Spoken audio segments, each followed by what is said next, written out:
Hi guys, welcome back to my channel.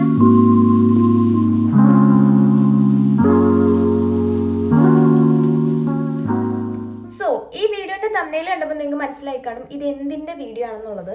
Yes, എൻ്റെ 2024 എങ്ങനെയായിരുന്നു എന്ന് എനിക്ക് നിങ്ങളോട് ഷെയർ ചെയ്യണം. കാര്യം കുറേ നല്ല കാര്യവും കുറേ പല കാര്യങ്ങളും നടന്നിട്ടുണ്ട്. ആൻഡ് അടിപൊളിയായിരുന്നു ഈ വർഷം. എനിക്ക് ഒരുപാട് ഇഷ്ടമായിരുന്നു. ഇതിൻ്റെ ഷോർട്സ് ഇടാനാണ് ഞാൻ ആദ്യം വിചാരിച്ചിരുന്നത്. പക്ഷേ അൺഫോർച്ചുനേറ്റ്ലി നമുക്ക് എക്സാം ആയിരുന്നു. എൻ്റെ ഷോർട്സ് കണ്ടവർക്കറിയാം, എനിക്ക് ജാനുവരി 1 എക്സാം ആയിരുന്നു. അതുകൊണ്ട് ഇതൊന്നും എടുക്കാൻ പറ്റിയില്ല.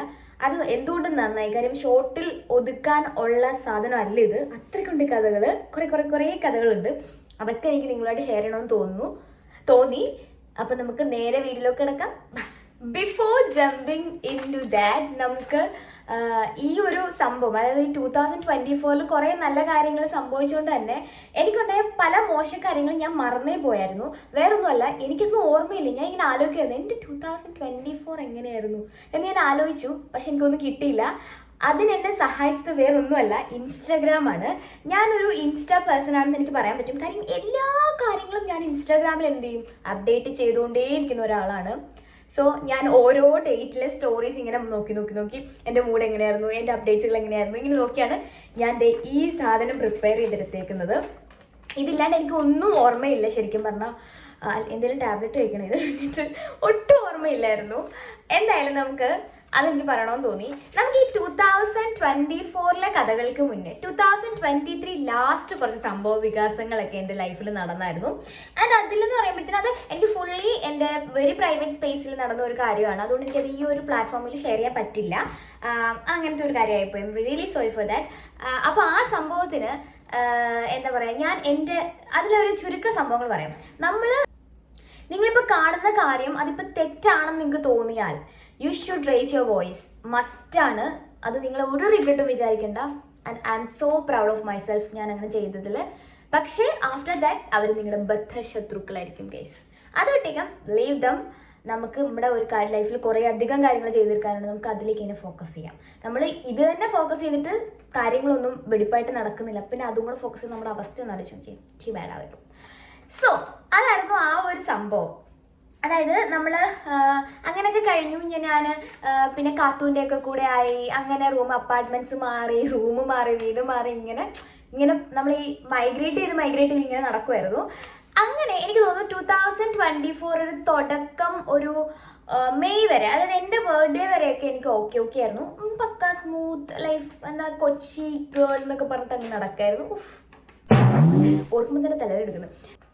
ദ വെരി ഫസ്റ്റ് തിങ് 2024 നടന്നതെന്ന് വെച്ച് കഴിഞ്ഞാൽ, നമ്മുടെ യൂട്യൂബ് ചാനൽ തുടങ്ങിയിട്ട് നമുക്ക് 500 സബ്സ്ക്രൈബേഴ്സ് ആയി ജാനുവരി 5.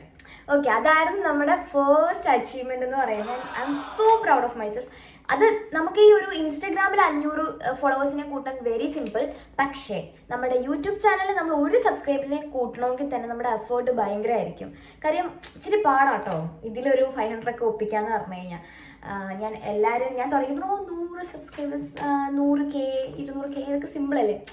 അതൊന്നും സിമ്പിളല്ല. അപ്പം മില്യൺ അടിച്ചവർക്കൊക്കെ ഞാനിങ്ങനെ കൈപൊക്കി നിൽക്കുക അവരുടെ അടുത്ത്. അത്രയ്ക്ക് എഫേർട്ട് ഇടണം, അത്രയ്ക്ക് ടൈം ഇൻവെസ്റ്റ് ചെയ്യണം, അങ്ങനത്തെ ഒരു സംഭവമാണ്. അതായിരുന്നു ഏറ്റവും അടിപൊളിയായിട്ട് നടന്ന കാര്യം. എൻ്റെ എഫേർട്ടിന് ഒരു റിസൾട്ട് കിട്ടിയ ടൈമായിരുന്നു അത്. ദെൻ ഞാൻ ചെയ്തിരുന്നത് ഡബ്ബിങ്. ഞാൻ 2024 ശരിക്കും പറഞ്ഞാൽ ഫസ്റ്റ് ഡബ് ചെയ്യുന്നത്. എൻ്റെ ലൈഫിൽ ഞാൻ ഒരിക്കൽ പോലും ചിന്തിക്കാത്ത ഒരു ഫീൽഡായിരുന്നു ഡബ്ബിങ്.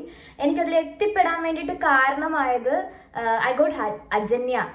അജന്യ എന്ന് പറഞ്ഞു കഴിഞ്ഞാൽ എൻ്റെ വെരി ബെസ്റ്റ് ഫ്രണ്ടാണ്. എനിക്കറിയില്ല ഞങ്ങൾ തമ്മിൽ എങ്ങനെയാണ് കണക്റ്റ് ആയിരുന്നു, ഒന്നും എനിക്കറിയില്ല. പക്ഷെ അവളുടെ കൂടെ എവിടെ പോയാലും ഞാൻ ഒറ്റയ്ക്കാവില്ല. ഷീ വിൽ, എന്താ പറയുക, എന്നെ ഭയങ്കരമായിട്ട് കെയർ ചെയ്യും. എനിക്കറിയാത്ത ഒരു ഏരിയയിലേക്ക് എന്നെ കൊണ്ടുപോവുകയാണെങ്കിൽ അവൾ എന്നെ ട്രീറ്റ് ചെയ്യുന്നത് ഭയങ്കര അടിപൊളിയായിട്ടാണ്. എനിക്ക് അതുകൊണ്ട് അവളുടെ അടുത്ത് ഇരിക്കാൻ ഭയങ്കര ഇഷ്ടമാണ്. എൻ്റെ വെരി ബെസ്റ്റ് ഫ്രണ്ടാണ്. ലവ് യു മുത്തേ, ലവ് യു. അവളിത് കാണുമ്പോൾ ഭയങ്കര സന്തോഷമാവുമായിരിക്കും. മേ ബി പാവം.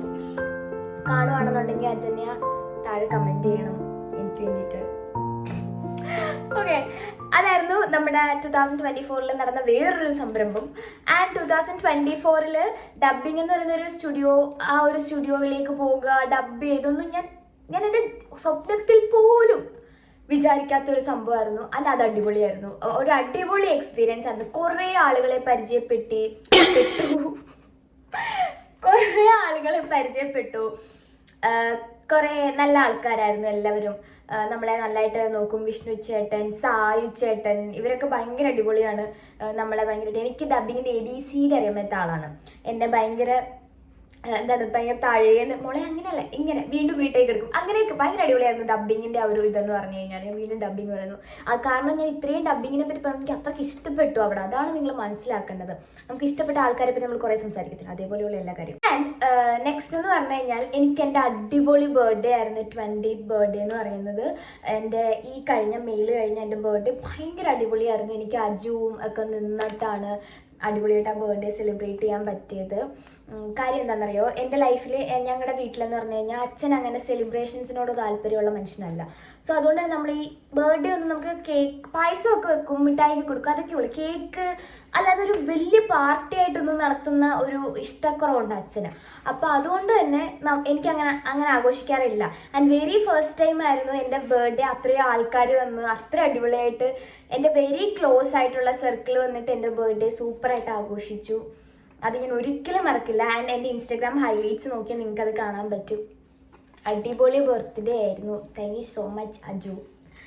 അതായിരുന്നു ഒരു തിങ്. ഇതൊക്കെ എന്തിനാ ഇവിടെ പറയുന്നത് വെച്ച് കഴിഞ്ഞാൽ ഇതൊക്കെ എനിക്ക് 2024 ഞാൻ ആദ്യമായിട്ട് ചെയ്ത കാര്യങ്ങളാണ്. ലൈക്ക് ആദ്യമായിട്ട് ഞാൻ എക്സ്പീരിയൻസ് ചെയ്ത കാര്യങ്ങളാണ്. എനിക്ക് ആദ്യമായിട്ട് കുറേ സന്തോഷം തന്ന കാര്യങ്ങളാണ്. നമ്മൾ ഈ എക്സ്പീരിയൻസ് എന്ന് പറയുമ്പോൾ ഇത് ഒരിക്കലും ഹേർട്ട് ചെയ്ത കാര്യങ്ങളോ അല്ലെങ്കിൽ നമ്മൾ ഹേർട്ട് ചെയ്യിപ്പിച്ച കാര്യങ്ങളോ അല്ലെങ്കിൽ നമുക്ക് ലോസ്റ്റ് ആയ കാര്യങ്ങളോ ഒന്നും അല്ല എക്സ്പീരിയൻസ്. എക്സ്പീരിയൻസ് പറഞ്ഞാൽ സംതിങ് വിച്ച് ഗെയിനും കൂടെയാണ് അല്ലേ. നമുക്ക് കിട്ടിയതും കൂടെ പറഞ്ഞാലല്ലേ ആളുകൾക്ക് ഇങ്ങനെ പ്രചോദനം ആവത്തുള്ളൂ. ആ സാധനം നമുക്ക് കിട്ടണം, അതിനു വേണ്ടിയിട്ടാണ്. പിന്നൊരു കാര്യം, ഡബ്ബിങ്ങിന് പോയെന്ന് ഞാൻ പറഞ്ഞല്ലോ. സോ അതിന് പോയപ്പോഴാണ് ഗിറ്റാറൊക്കെ ആക്ച്വലി ഇങ്ങനെ കുറേ പേരൊക്കെ ഇങ്ങനെ വായിക്കുന്ന കാണുമ്പോൾ എനിക്ക് ഭയങ്കരമായിട്ട് ഇങ്ങനെ തോന്നും, ഗിറ്റാറിന് ഭയങ്കര വെയിറ്റ് ആയിരിക്കുമോ, ഗിറ്റാർ അടിപൊളിയായിരിക്കും, എനിക്ക് വായിക്കാൻ പറ്റുമോ എന്നൊക്കെ ഞാൻ ആലോചിച്ചിട്ടുണ്ട്. ആൻഡ് എനിക്ക് മ്യൂസീഷ്യനായിട്ടുള്ള അല്ലെങ്കിൽ പാട്ട് പാടുന്ന വ്യക്തി ഫ്രണ്ട്സോ ഒന്നുമില്ല. അപ്പോൾ എനിക്കതൊന്നും കൈകാര്യം ചെയ്യാനുള്ള അവസരങ്ങൾ കിട്ടാറില്ല. ആൻഡ് വെരി ഫസ്റ്റ് ടൈമാണ് ഞാൻ ഗിറ്റാർ വായിക്കുന്നത്. വിഷ്ണു ചേട്ടനാണ് എന്നെ പഠിപ്പിച്ചു തന്നത്. ഡബ്ബിങ് സ്റ്റുഡിയോയിലെ ചേട്ടൻ്റെയാണ്. അടിപൊളിയായിരുന്നു കേട്ടോ. അതിൽ ഞാൻ വായിച്ച മറ്റേ കിലുകിൽ പമ്പരത്തിലെ ടൂണൊക്കെ ഞാൻ പോലും അറിയാതെ വന്നായിരുന്നു. അതും എൻ്റെ ഹൈലൈറ്റ്സിൽ കിടപ്പുണ്ട്. അതും നിങ്ങൾ പോയി ചെക്ക് ചെയ്യുക. എൻ്റെ സഹന എന്ന് പറഞ്ഞിട്ടുള്ള പേഴ്സണൽ ആയിട്ടുള്ള ഒരു ഇതാണ്. പബ്ലിക് അക്കൗണ്ട് തന്നെയാണ്. നമുക്ക് സഹനാസ് വ്ലോഗിന് വേണ്ടിയിട്ട് ഒരു അക്കൗണ്ട് ഉണ്ട്, അത് കയറി വരുന്നതേ ഉള്ളൂ. ബട്ട് ഇത് അത്യാവശ്യം എൻ്റെ ഫ്രണ്ട്സും ഫാമിലിയൊക്കെ കൂടിയുള്ള ഒരു അക്കൗണ്ടാണ്. പബ്ലിക്കാണ്. You can follow that. ഒരു ഫ്രീ സബ്സ്ക്രൈബർ, ഐ മീൻ ഒരു ഫോളോവർ. ഏത് നേരം യൂട്യൂബിന് ചിന്തയുള്ളൂ ദിയ. ആൻഡ് ഞാൻ എൻ്റെ ലൈഫിൽ ട്രിപ്പ് പോകാറില്ലായിരുന്നു. ബിക്കോസ് എനിക്ക് ഒരു പ്രശ്നം എന്ന് വെച്ചാൽ എനിക്ക് കൂടുതൽ ടെമ്പർ കയറാൻ പറ്റില്ല, സ്ട്രെസ്സ് കയറാൻ പറ്റില്ല. അങ്ങനത്തെ കുറച്ച് ചിന്ന പ്രോബ്ലംസ് എനിക്കുണ്ട്. അപ്പം അതുകൊണ്ട് എൻ്റെ വീട്ടിൽ തന്നെ ഇങ്ങനെ മോളെ പോരുത് ഇങ്ങനെ എൻ്റെ അമ്മ കൊണ്ടു നടക്കുന്നത്. പക്ഷേ അമ്മയ്ക്ക് ഞാൻ എവിടെയെങ്കിലും പോയി കഴിഞ്ഞ് കഴിഞ്ഞാൽ ബായ് എന്ന് പറഞ്ഞ് എന്നെ പറഞ്ഞോളും. വിളിക്കത്തൊന്നുമില്ല. വിളിക്കുന്നത് എനിക്ക് ഇഷ്ടമല്ല. എനിക്ക് എപ്പോഴും ഇങ്ങനെ അപ്ഡേറ്റ് ചെയ്തുകൊണ്ടിരിക്കാം. പക്ഷേ എൻ്റെ ചേച്ചി അപ്ഡേറ്റ് ചെയ്യും കേട്ടോ. അമ്മ ഞാനിവിടെ എത്തി അങ്ങനെ ഞാൻ അമ്മ 4 മണിക്ക് ശേഷം എന്നെ കണ്ടില്ലെങ്കിൽ മാത്രം വിളിക്കുക എന്ന് പറഞ്ഞിട്ടാണ് ഞാൻ വീട്ടിൽ നിന്ന് ഇറങ്ങുന്നത്. സോ ഞാൻ ഭയങ്കര എക്സൈറ്റഡ് ആയിട്ട് ഞാൻ എൻ്റെ ഫ്രണ്ട്സിൻ്റെ കൂടെ ട്രിപ്പ് പോയായിരുന്നു. മൂന്നാറൊക്കെ പോയി. വെരി അടുത്ത സ്ഥലം, മണാലി ഒന്നും അല്ല കേട്ടോ. നമ്മൾ മണാലി ഒന്നും പോകാറായിട്ടില്ല. വീട്ടിൽ നിന്ന് വിടത്തില്ല കേസ്, ഹോം സിക്ക്. അപ്പം മൂന്നാറൊക്കെ പോയി. അതും പെട്ടെന്ന് ടക്കെന്ന് പ്ലാൻ ചെയ്തായിരുന്നു. 12 മണിക്ക് ആൻസൺ ചേട്ടൻ വന്നിട്ട്, ആൻസൺ ചേട്ടനൊക്കെ അറിയാമായിരിക്കും, ഈ വ്ളോഗിലൊക്കെ ഉണ്ടായിരുന്നു. എൻ്റെ ഒരു ബ്രദറായിട്ട് വരും. പുള്ളി കൊച്ചിയിലാണ്. ലൈക്ക് റിലേറ്റീവ് അല്ല, ഫ്രണ്ട്സാണ്. അല്ല എനിക്കെൻ്റെ ചേട്ടനെ പോലെയാണ്. പുള്ളിയാണെന്നുണ്ടെങ്കിൽ 12 മണിക്ക് വന്നിട്ട് വിളിച്ചിട്ട് പറഞ്ഞു മൂന്നാർ പോവാം. ഞാൻ, കാത്തു, യമുന, ഞങ്ങളെല്ലാവരും കൂടെ ഇവിടെ പോയി മൂന്നാറൊക്കെ ട്രിപ്പ് പോയി. അടിപൊളിയായിരുന്നു. അത് പെട്ടെന്നുണ്ടായ. നിബിൻ ചേട്ടനൊക്കെ ഉണ്ടായി, അന്തു ചേട്ടൻ, ഇവരെല്ലാവരും ഉണ്ടായിരുന്നു. അപ്പം ഇവരെല്ലാവരുമായിട്ട് നമ്മൾ, ഇതൊക്കെ ആരാ നിങ്ങൾക്ക് അറിയത്തില്ലല്ലേ, ഇവരൊക്കെ ഫ്രണ്ട്സാണ് എൻ്റെ. അപ്പോൾ ഞങ്ങളെല്ലാവരും കൂടെ മൂന്നാർക്ക് പോയി. അത് ഭയങ്കര അടിപൊളിയായിരുന്നു. 12 മണിക്ക് ഞങ്ങൾ പോയിട്ട് 5 മണിയായപ്പോൾ ഞങ്ങൾ എത്തി. സൺറൈസ് ഒക്കെ കണ്ട് അടിപൊളിയായിരുന്നു. ചായ കുടിച്ച് ഉഴുന്നോടൊക്കെ കഴിച്ച് സെറ്റായിരുന്നു. അതും 2024 നടന്നത്. And I had A very very very super cool trip. And അതായിരുന്നു ഒരെണ്ണം. പിന്നെ ഞങ്ങൾ പോയത് സ്റ്റിൽ എൻ്റെ ഫോണിൽ വ്ളോഗ് എടുത്തിട്ടുണ്ട്. അത് മറ്റേ ഞാൻ ഡിലീറ്റ് ചെയ്തു. അത് കുറേ ഉണ്ടായിരുന്നു. എല്ലാം കൂടെ ഫോൺ പൊട്ടിത്തെറിക്കാറായിരുന്നു. പക്ഷെ മറ്റേത് എൻ്റെ ഒരു ഫ്രണ്ട്സ് നേഹ, നേഹ, തസ്നി, അതേപോലെ തന്നെ നമ്മുടെ സായിയും കൂടെ ചേർന്നുകൊണ്ട് ഞങ്ങൾ ഇല്ലിക്കൽ കല്ലിൽ പോയി. അതും ഞങ്ങൾ പെട്ടെന്ന് ടക്കെന്ന് തലേ ദിവസം പ്ലാൻ ചെയ്ത് പെട്ടെന്ന് രാവിലെ അങ്ങ് പോകുമായിരുന്നു. അതും അടിപൊളിയായിരുന്നു. ഞങ്ങൾ അതിൻ്റെ വ്ളോഗ് എന്തായാലും ഞാനിടും. നമുക്കൊരു 3K സബ്സ്ക്രൈബേഴ്സ് ആകുമ്പോൾ എന്തായാലും ഞാൻ അതിൻ്റെ വ്ളോഗ് ഇട്ടിരിക്കും. Dam show. ഞാൻ ഇട്ടിരിക്കും. കാര്യം അതെനിക്ക് അത്യാവശ്യം എന്നെ അറിയാവുന്ന ആൾക്കാരത് കാണണം. കാര്യം ഞാൻ ഭയങ്കര അടിപൊളിയായിരുന്നു അതിൽ. ഞാൻ കാണാനല്ല കേട്ടോ, കാരണം ഞാൻ എപ്പോഴും അടിപൊളിയാണ്, യുനോ. അപ്പം വാളിത്തരങ്ങൾ തന്നെ വിളിച്ചു പോയിക്കൊണ്ടിരിക്കുകയാണല്ലോ ഞാൻ. ഓക്കെ. അപ്പം ഞാൻ അതിൽ ഭയങ്കര രസമായിരുന്നു. ഞങ്ങൾ ഭയങ്കര ചില്ലായിട്ട് എൻജോയ് ചെയ്ത് നടക്കുമായിരുന്നു ഗൈസ് അതിൽ.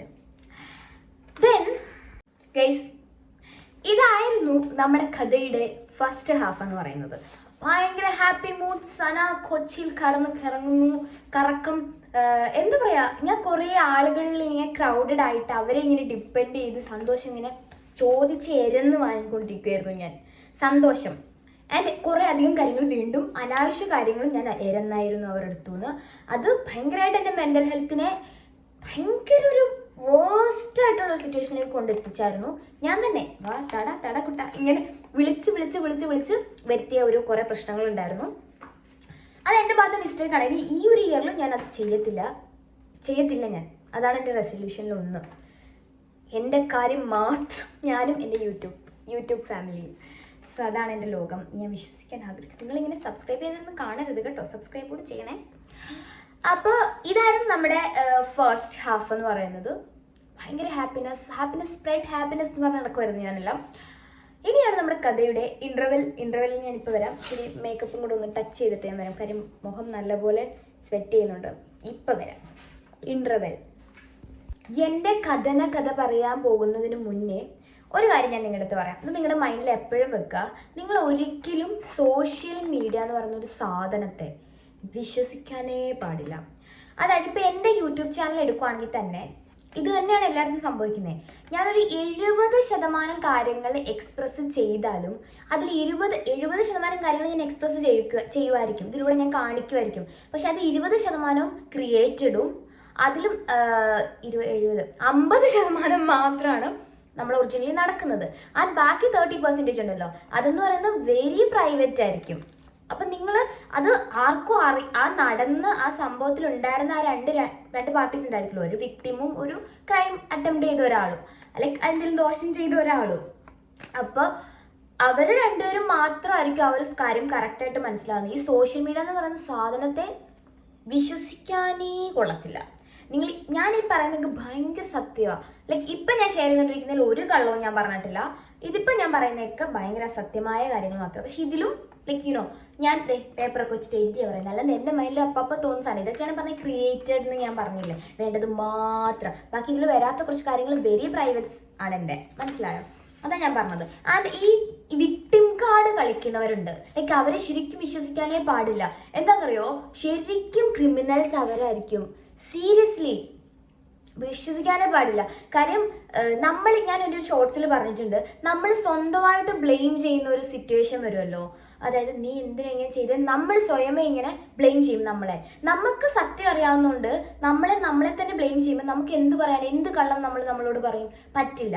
അറ്റ് ദാറ്റ് ടൈം നമ്മൾ ചെയ്യുന്ന പ്രവൃത്തി എന്താ, നമ്മുടെ തെറ്റ് മറ്റൊരാളുടെ തെറ്റായിട്ട് നമ്മളിങ്ങനെ ടിഷ്കും അടിച്ചങ്ങ് കൊടുക്കും. അവനൊറ്റൊരുത്തൻ അല്ലെ അവൾ ഒറ്റൊരുത്തിയാണ് ഇതിനെല്ലാം കംപ്ലീറ്റ് നശിപ്പിച്ചു എന്നൊക്കെ പറഞ്ഞിട്ട് നമ്മൾ അവരെ ബ്ലെയിം ചെയ്യും. അത് ശരിക്കും നമ്മൾ ചെയ്യുന്നത് എന്തിനാണെന്നറിയോ, നമ്മുടെ ഉള്ളിൽ നമ്മളോട് തന്നെ നമ്മൾ ചോദിക്കും നീ എന്തിനാ തെറ്റ് ചെയ്ത്, നമ്മളോട് ഉള്ളിൽ ചോദിക്കുമ്പോൾ നമുക്ക് ഉത്തരവില്ല. അപ്പം നമ്മളെന്താ ഉത്തരത്തിന് വേണ്ടി ഇങ്ങനെ ക്രേവിങ്സ് വരും അതിന് വേണ്ടിയിട്ട്. അപ്പം നമ്മൾ അവൻ ഒറ്റൊരുത്തൻ അല്ലെ അവൾ ഒറ്റൊരുത്തൻ കാരണം സംഭവിച്ചു, അവർ കാരണം സംഭവിച്ചതെന്ന് പറഞ്ഞാൽ നമ്മൾ മറ്റൊരാളുടെ മണ്ടയ്ക്ക് പഴി ചാരും.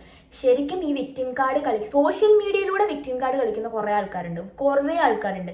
ശരിക്കും ആ അൾട്ടിമേറ്റ് കാര്യം, അവരെ അങ്ങനെ ആക്കാനുണ്ടായ അൾട്ടിമേറ്റ് കാര്യം എന്താണോ ആ ഒരു വ്യക്തിയായിരിക്കും ശരിക്കും പറഞ്ഞാൽ സത്യം. ഇവർ ഈ വിക്ടിം കാർഡ് കളിച്ച് നടക്കുന്നതേ ഉള്ളൂ, സെൽഫ് ബ്ലെയിം ചെയ്യാണ്ടിരിക്കാൻ വേണ്ടിയിട്ട്. നമ്മളൊരു കാര്യം പുലി വരുന്നു എന്ന് പറയുമ്പോൾ ഒരു ദിവസം എന്തായാലും പുലി വരും. അതേപോലെയാണ് നമ്മളൊരു കള്ളം ഇങ്ങനെ തന്നെ വീണ്ടും അത് അങ്ങനെയാണ് നമ്മുടെ മനസ്സിനോട് പറഞ്ഞാൽ അത് അങ്ങനെ ആയിത്തീരും നമ്മുടെ മനസ്സിൽ ഓട്ടോമാറ്റിക്കലി. ഈ അഫർമേഷനൊക്കെ കേട്ടിട്ടില്ലേ, നമ്മളൊരു കാര്യം തന്നെ ഇങ്ങനെ ചെയ്ത് കഴിഞ്ഞാൽ അതാകുമെന്ന് ഇങ്ങനെ പറഞ്ഞേക്കാം. എനിക്കറിയില്ല, കുറേ മിഥ്യാധാരണകളാണ് അതെന്ന് പറയുന്നു, എനിക്കറിയില്ല അതിനെപ്പറ്റി. അതുപോലെ ആകും ശരിക്കും പറഞ്ഞാൽ. അതിന് വേണ്ടിയിട്ടാണ് ഒരിക്കലും നിങ്ങൾ വിശ്വസിക്കരുത്. They were like criminals. എനിക്കിഷ്ടമല്ല അങ്ങനെ. ശരിക്കും നമ്മൾ ഒരു തേർഡ് പാർട്ടി ഉണ്ടാവുമല്ലോ, അതിൽ അഫക്റ്റ് ചെയ്ത ഒരു പാർട്ടി അതിൽ ചിലപ്പോൾ ഇടപെടത്തില്ല. ഈ വിക്ടിം കാർഡ് കളിക്കുന്ന ആളായിരിക്കും ശരിക്കും ക്രിമിനൽ. അതിന് ഓപ്പോസിറ്റിന്റെ പാർട്ടി ശരിക്കും വിക്ടിം ആയിട്ടുള്ള ആള് മിണ്ടത്തില്ല, അവരിങ്ങനെ സൈലന്റ് ആയിരിക്കും. ഒട്ടും ലൈക്ക് എൻ്റെ കാര്യത്തിന് പ്രോബ്ലം ഉണ്ടാക്കിയ ആൾക്കാർ വന്നിട്ട് അങ്ങനെ ചെയ്തോ ഇങ്ങനെ ചെയ്തോ മറ്റേത് ചെയ്തോ എന്ന് പറഞ്ഞിട്ട് ഇങ്ങനെ അലറും നിന്നിട്ട്. വിശ്വസിക്കരുത്, വിശ്വസിക്കാനേ പാടില്ല.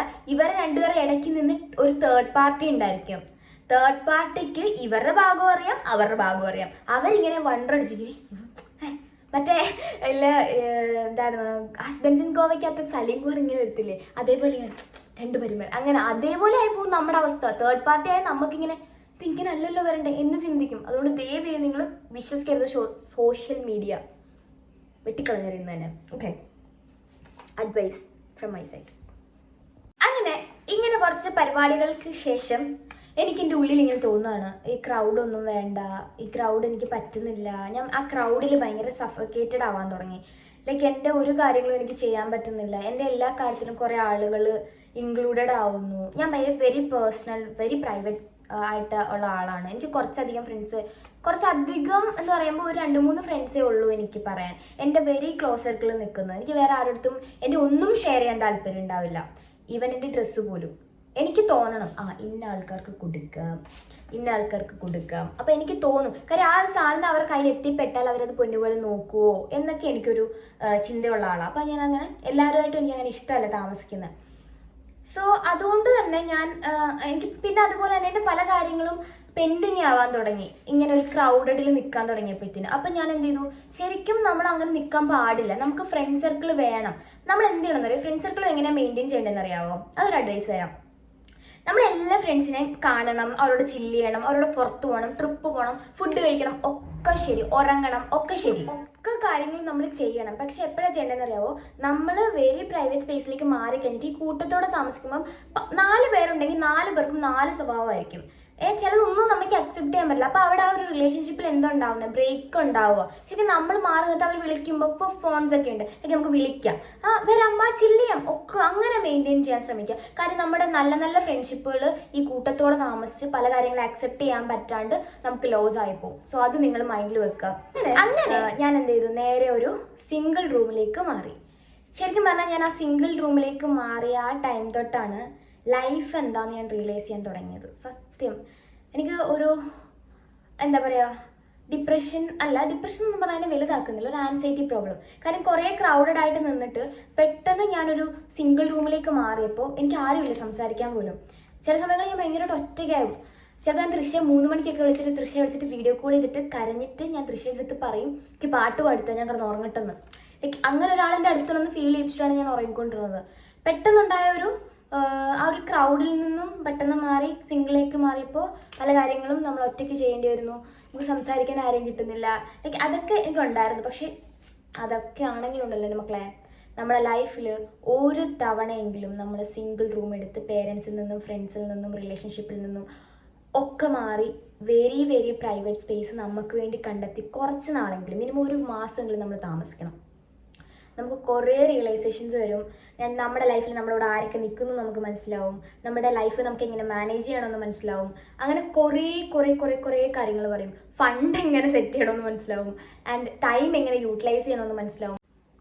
എന്തൊക്കെ കാര്യങ്ങൾ ചെയ്യണം, എന്തൊക്കെ കാര്യങ്ങൾ ചെയ്യേണ്ട, അങ്ങനത്തെ കുറേ കാര്യങ്ങൾ നമുക്ക് റിയലൈസ് ചെയ്യാൻ പറ്റും. ഒരിക്കലെങ്കിലും നിങ്ങൾ അങ്ങനെ മാറി താമസിക്കണം. അസ് എ വിമൻ അല്ലെങ്കിൽ അസ് എ ഒരു ഫീമെയിൽ എന്നുള്ള നിലയ്ക്ക് നിങ്ങളത് ചെയ്തിരിക്കണം. ഒരു റീല് ഞാൻ കണ്ടായിരുന്നു, ഒരു പെൺകുട്ടിക്ക് അത്യാവശ്യം ക്രിയേറ്റീവായിട്ട് താമസിക്കണമെങ്കിൽ അവൾക്കൊരു മുറിയാണ് വേണ്ടത്. ശരിക്കും സത്യമാണ്, അത്രയ്ക്ക് അടിപൊളിയാണ്. ആൻഡ് അവിടെ ഞാൻ ഒരുപാട് നൈറ്റ് ഞാൻ കരഞ്ഞിട്ടുണ്ട്. ഒരുപാട് നൈറ്റ് റീസൺ പോലും അറിയാണ്ടിരുന്ന് ഞാൻ കരഞ്ഞിട്ടുണ്ട്. ആൻഡ് മെൻ്റൽ ഹെൽത്ത് കുറച്ച് എൻ്റെ പോയായിരുന്നു. ഞാൻ ഒരു കൗൺസിലിംഗ് ഒക്കെ എടുത്ത് കഴിഞ്ഞപ്പോഴത്തേന് ഇപ്പം ഞാൻ ഓൾ സെറ്റാണെന്നാണ് വിശ്വാസം. ഇപ്പം അമ്മയുടെ ചേച്ചിയുടെയൊക്കെ കൂടെ ആണല്ലോ, അപ്പം എനിക്ക് വലിയ പ്രശ്നങ്ങളൊന്നുമില്ല. ഞാൻ കുഞ്ഞെടുത്തപ്പോൾ തന്നെ ഇവിടെ കഴിഞ്ഞു പോകുന്നു. അങ്ങനെ സിംഗിൾ റൂം എടുത്തപ്പോഴാണ് നമുക്ക് ശരിക്കും മനസ്സിലായത് ആരും നമ്മുടെ കൂടെ നിൽക്കുമെന്ന്. അതായിരുന്നു എൻ്റെ ഏറ്റവും വലിയ റിയലൈസേഷൻ. എൻ്റെ കൂടെ ആരുണ്ടാവും എന്നുള്ളത് ഞാൻ ശരിക്കും പഠിച്ചു. ഇപ്പം ഞാൻ വെരി ചൂസി പേഴ്സൺ ആണ്. ഇവിടുന്ന് 2 പേര് അങ്ങനല്ല, ഓരോരുത്തരെയും മനസ്സിലാക്കി ഒരാൾക്ക് എന്താ അങ്ങോട്ട് കൊടുക്കണം എന്നുള്ളത് എനിക്കറിയാം. അതൊക്കെയാണ് ഒരു റിയലൈസേഷൻ. അതൊക്കെയാണ് നമ്മൾ ഒറ്റയ്ക്ക് താമസിക്കുമ്പോൾ. ഈ ക്രൗഡഡ് ആയിട്ട് നിൽക്കുമ്പോൾ നമുക്ക് മനസ്സിലാകത്തില്ല. നമ്മൾ ടോക്സിക് ആയിട്ടുള്ളവർക്ക് നിൽക്കുമ്പോൾ നമുക്ക് എന്ത് മനസ്സിലാകത്തില്ല, അത് ടോക്സിക് ആണെന്ന് മനസ്സിലാകത്തില്ല. പക്ഷേ ഈ ടോക്സിക് ആണെന്ന് വേറെടുത്തുനിന്ന് ഈ സെയിം ഇതേപോലെ തന്നെ ഒരു റിലേഷൻഷിപ്പ് കൺസിഡർ ചെയ്യാം. ഈ റിലേഷൻഷിപ്പിൽ ഒരു പാർട്ട്ണർ ടോക്സിക് ആണ് നമുക്ക് എപ്പോഴും മനസ്സിലാകുന്നത്. നമുക്ക് വേറൊരാളെ എങ്ങനെ ഒരാളെ ട്രീറ്റ് ചെയ്യുന്നു കാണുമ്പോഴോ അല്ലെങ്കിൽ വേറെ എവിടെയെങ്കിലും ഒരു കെയറേട്ടം വരുമ്പോഴോ ആണ് നമുക്ക് ടോക്സിസിറ്റി എന്താണെന്ന് മനസ്സിലാവുന്നത്. ശരിക്കും പറഞ്ഞാൽ അതാണ് നമ്മൾ ടോക്സിക് ആയിട്ട് നിൽക്കുമ്പോൾ നമുക്ക് മനസ്സിലാക്കുക നമ്മൾ ടോക്സിക് അന്തരീക്ഷത്തിലാണ് നിൽക്കുന്നതെന്ന്. പക്ഷെ അതിൽ നിന്ന് പുറത്തോട്ട് വരുമ്പോൾ നമുക്ക് മനസ്സിലാവും. സോ അങ്ങനെയാണ് ഞാൻ സിംഗിൾ റൂമിലേക്ക് പറന്ന് പോയത്. അത് അടിപൊളിയായിരുന്നു, അടിപൊളി എക്സ്പീരിയൻസ് ആയിരുന്നു. അവിടെ ഒരു അമ്മുമ്മയായിരുന്നു. ഞാൻ പോയ വഴി ശരിക്കും കറക്റ്റാണ്, അടിപൊളിയായിരുന്നു. കാര്യം എന്താണെന്നറിയോ, അവിടെ ഒരു അമ്മുമ്മയായിരുന്നു. എൻ്റെ ഭയങ്കര ബാഡായിട്ടുള്ള കുറേ ഹാബിറ്റ്സ് ഉണ്ടായിരുന്നു. ആ അമ്മുമ്മയായിട്ട് തന്നെ രാവിലെ എണ്ണിക്കണം, തുടയ്ക്കണം, പല്ല് തേക്കണം, കുളിച്ചിട്ടേ കഴിക്കാവുള്ളൂ, ബെഡ്റൂമിൽ നിന്ന് കഴിക്കാൻ പാടില്ല. അമ്മുമ്മ എന്ന് പറഞ്ഞാൽ എൻ്റെ ലൈഫിൽ ഞാൻ മറക്കാത്ത ഒരാളാണ്. കാര്യം എൻ്റെ വഴിയിൽ നിന്ന് ഇങ്ങനെ വിട്ടുപോയായിരുന്നു, വേറെ വഴിക്ക് വിട്ടുപോയായിരുന്നു. ആ വഴിയിലേക്ക് വെട്ടി പുള്ളിക്കാരി ഒന്ന് എത്തിച്ചു തന്നിട്ടുണ്ട്. ഇപ്പം ഞാൻ എൻ്റെ പേരൻസിൻ്റെ കൂടെ ആണുള്ളത്. അതുകൊണ്ട് എൻ്റെ വഴി ഞാനിങ്ങനെ ഇങ്ങനെ പൊക്കോണ്ടിരിക്കുന്നു. ലൈഫിലെ എന്തൊരു സിറ്റുവേഷനെയും ഹാൻഡിൽ ചെയ്യാൻ നമുക്ക് പറ്റും അങ്ങനെ നിന്ന് കഴിഞ്ഞാൽ. ഞാൻ പോയ ഒരു വീട് അടിപൊളിയായിരുന്നു, അതായിരുന്നു എനിക്ക് വേണ്ടിയിരുന്നത്. ഞാൻ വേറെ എവിടെയെങ്കിലും സിംഗിൾ റൂം എടുത്ത് മാറാൻ എൻ്റെ സിറ്റുവേഷൻ ഇതിനേക്കാളും മോശമായതിനും, പക്ഷെ ഞാൻ പോയ സ്ഥലം അടിപൊളിയായിരുന്നു. ആൻഡ് ഇതിൻ്റെ സിംഗിൾ റൂമിൻ്റെ ഡീറ്റെയിൽസും എക്സ്പീരിയൻസും ഒക്കെ പറഞ്ഞ് എന്തുകൊണ്ട് മാറി എന്നൊക്കെ പറഞ്ഞിട്ട് ഞാൻ ഒരു വീഡിയോ ഇട്ടിട്ടുണ്ട് യൂട്യൂബ് ചാനലിൽ. അത് നിങ്ങളൊന്ന് ചെക്ക് ചെയ്ത് നോക്കാം, അപ്പോൾ നിങ്ങൾക്ക് കുറച്ചും കൂടെ മനസ്സിലാവും. ഇനി ഞാൻ ആദ്യമായിട്ട് കാർ ഓടിച്ചു ഗൈസ്. ഞാൻ കാർ ഓടിച്ചിട്ടുണ്ട്, പക്ഷെ ഞാൻ ഈ ആക്സിലേറ്ററും ബ്രേക്കും ഒന്നും ചവിട്ടാണ്ട് സ്റ്റിയറിംഗ് മാത്രമേ സൈഡിൽ നിന്ന് പിടിച്ച് ഇങ്ങനെ ഓടിച്ചിട്ടുണ്ട് അജുവിൻ്റെ കൂടെ പോയപ്പോൾ. സോ അപ്പം അതേ എനിക്കറിയത്തുള്ളൂ. പക്ഷെ ഞാൻ ഡ്രൈവിംഗ് സീറ്റിൽ നിന്ന് ഫസ്റ്റ് ഞാൻ കാർ ഓടിച്ചു. അതെൻ്റെ ഒരു അച്ചീവ്മെൻ്റ് ആണ്. കാര്യം എനിക്ക് നല്ല ഹൈറ്റ് കുറവാണ്. ഹൈറ്റ് കുറവാകുമ്പോൾ ഈ സ്കൂട്ടറിൽ പോകുമ്പോഴൊക്കെ ഈ ആളുകൾ ഇങ്ങനെ കാലെത്തുമോ, സ്ഥിരം ചോദ്യമല്ലേ. അതുപോലെ തന്നെയായിരുന്നു കാറോ, കാലെത്തത്തില്ലായിരിക്കും. പക്ഷെ ഞാൻ ഓടിച്ചു. യൂട്യൂബ് ചാനലിൽ എൻ്റെ വീഡിയോ ഇട്ടിട്ടുണ്ട്, ഈ പറയുന്നവർ പോയി വേഗം നോക്കിക്കോ. മര്യാദക്ക് ഓടിച്ചിട്ടില്ല, എന്നാലും റോഡിലിറക്കാൻ പേടിയാ. ചെറിയ വഴികളിലൊക്കെ ഓടിക്കും കേട്ടോ. നമുക്ക് റോഡിലിറക്കണമെങ്കിൽ കൈ തെളിയണമല്ലോ. സോ കൈ ഞാൻ തെളിയിക്കും, എന്തായാലും തെളിയിച്ചിട്ടേ ഉള്ളൂ ബാക്കി കാര്യം. ഓക്കെ, ഇനിയാണ് സംഭവം. അതായത് എൻ്റെ യൂട്യൂബ് ചാനലിന് ഫെബ്രുവരിയിൽ 500ഉം നവംബർ ആയപ്പോഴത്തേന് 2000 സബ്സ്ക്രൈബേഴ്സ്. എനിക്കതിൽ എൻ്റെ എഫേർട്ട് ഇതിലുണ്ട്. ഇപ്പോഴും 2000 സംതിങ്ങേ ഉള്ളൂ, എന്നാൽ കൂടി തുടങ്ങിയിട്ടുള്ള ചാനലാണ്. ഞാൻ അധികം വീഡിയോസ് ഒന്നും ഇടാറില്ല, ഇട്ടിരുന്നെങ്കിൽ കൂടിയെന്ന് എനിക്കറിയാം. പക്ഷേ 2024 എൻ്റെ ഒരു റെസൊല്യൂഷൻ ഒന്നാണ് നമ്മുടെ യൂട്യൂബ് ചാനലിൽ ഞാൻ നല്ല രീതിക്ക് കൺസിസ്റ്റൻ്റായിട്ട് വീഡിയോ ഇടുക എന്നുള്ളത്. അപ്പോൾ എനിക്ക് 2000 സബ്സ്ക്രൈബേഴ്സ് കിട്ടിയതാണ്. അതെൻ്റെ എഫേർട്ട് മാത്രമാണെന്ന് എനിക്ക് പറയാൻ പറ്റും. എനിക്ക് ഒരുപാട് ലേറ്റ് ആയിട്ടാണ് ഞാൻ കിടന്ന് ഉറങ്ങി എഡിറ്റ് ചെയ്തിട്ട് പല കാര്യങ്ങളും ഉണ്ട്. നിങ്ങൾ കാണുമ്പോൾ ഡെയിലി വ്ളോഗ് ഹലോ ഗൈസ് ഇവിടെ പോകുന്നു എന്നൊക്കെ പറഞ്ഞിട്ട്, പക്ഷെ അത് എഡിറ്റ് ചെയ്യാനും അത് എടുക്കാനും ഒക്കെ ടൈം വേണം. നമ്മുടെ എഫേർട്ട് കുറച്ചിട്ടവർ കൂടുതൽ തന്നെ ഇടണം നമുക്ക് അതിന് വേണ്ടിയിട്ട്. കുറച്ചൊന്നും അല്ല, ഒരുപാട്. അതിൻ്റെ ഒരു ഔട്ട്പുട്ടാണ് എനിക്ക് കിട്ടിയ 2000 സബ്സ്ക്രൈബേഴ്സ്. ഞാൻ ഭയങ്കര സന്തോഷമുണ്ട് എനിക്കത് ചെയ്യാൻ പറ്റില്ല. കാര്യം 0 സബ്സ്ക്രൈബേഴ്സ് എന്നാണ് ഞാൻ 2000, അല്ലാണ്ട് ഞാൻ ആദ്യമേ 500 സബ്സ്ക്രൈബേഴ്സും തൂക്കൊണ്ട് വന്നതല്ല. 0യിൽ നിന്ന് 2000 വരെ എത്തിയെങ്കിൽ അത് വലിയ കാര്യം തന്നെയാണ്. യൂട്യൂബിൽ 2000 സബ്സ്ക്രൈബേഴ്സിന് ഉണ്ടാക്കുക എന്ന് പറഞ്ഞാൽ നിസ്സാരമല്ല. ആൻഡ് അടുത്തതാണ് എൻ്റെ ലൈഫിൽ ഏറ്റവും ഞാൻ എക്സൈറ്റഡ് പറയാൻ. അതായത് ഞാൻ ഡബ് ചെയ്യുമല്ലോ, അപ്പോൾ എല്ലാവരും ചോദിക്കും ഇങ്ങനെ ഒരു ചോദ്യം നിരന്തരം ഞാൻ കേട്ടോണ്ടിരുന്നു. എന്നാൽ കേട്ടു, സിദ്ധി ഗേൾസ് എന്ന് പറഞ്ഞിട്ട് ഒരു വെബ് സീരീസിൽ ഞാൻ ഡബ് ചെയ്തിട്ടുണ്ട്. ഒരു ക്യാരക്ടറാണ് അഹാന എന്ന് പറഞ്ഞിട്ട്. And I am so proud. ഞാൻ എത്തിപ്പെടുമെന്ന് പോലും വിചാരിക്കാത്ത ഒരു ഫീൽഡിലെത്തി. എനിക്ക് അതിൽ കിട്ടിയെങ്കിൽ ലൈക്ക് ഇത്രയും ഒരു ക്യാരക്ടർ ചെയ്തത് ആദ്യമായിട്ടാണ്. കുറേ ലെങ്തി ആയിട്ടുള്ള ക്യാരക്ടർ ചെയ്തത് ആദ്യമായിട്ടാണ്. സോ അത് എനിക്കൊന്ന് ജാനുവരി അവസാനമാകുമ്പോൾ റിലീസാവും. വെബ് സീരീസാണ്, അടിപൊളിയായിരുന്നു. അതിൻ്റെ ഇൻകം ഞാൻ ഏൺ ചെയ്തു. ഞാൻ ഡബിങ്ങിൻ്റെ ഇൻകം എനിക്ക് ഓൾറെഡി ഏണിങ്സ് ആദ്യം ഞാനൊരു 3000 രൂപയാണ് എനിക്ക് ആദ്യം ഡബിങ് കിട്ടിയ ഏണിങ്സ്. അതായിരുന്നു എൻ്റെ ആദ്യ ഏണിങ്സ് എന്ന് പറയുന്നത്. അത് ഞാൻ എനിക്ക് വേണ്ടി ഒന്നും വാങ്ങിയിട്ടില്ല, നേരെ അമ്മയെടുത്ത് പറഞ്ഞ് എൻ്റെ അവിടുത്തെ റൂമിൽ റെൻറ്റ് കൊടുക്കുകയാണ് ചെയ്തത്. അല്ലാതെ എനിക്ക് വേണ്ടി ഞാൻ ട്രിപ്പ് പോട്ടെ പാർട്ടിക്ക് പോട്ടെ എന്ന് പറഞ്ഞൊന്നും ഇറങ്ങിയില്ല. അങ്ങനെയാണ് ചെയ്തത്. അപ്പം ഇതും ഞാൻ ചെയ്തിരിക്കുന്നത്, ഇപ്പം ഞാൻ എടുക്കുന്ന ഈ വീഡിയോ എടുക്കുന്ന ഈ ഒരു ട്രൈപോഡും ഇപ്പം ഇരിക്കുന്ന ഈ ലൈറ്റും, ഞങ്ങൾ വീട് മാറുവാണല്ലോ, എനിക്ക് അതൊക്കെ പറയാമായിരുന്നു. പക്ഷെ ഇത് കഴിഞ്ഞിട്ട് പറഞ്ഞാൽ മതിയായിരുന്നു. കുഴപ്പമില്ല.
ഭയങ്കര സന്തോഷം.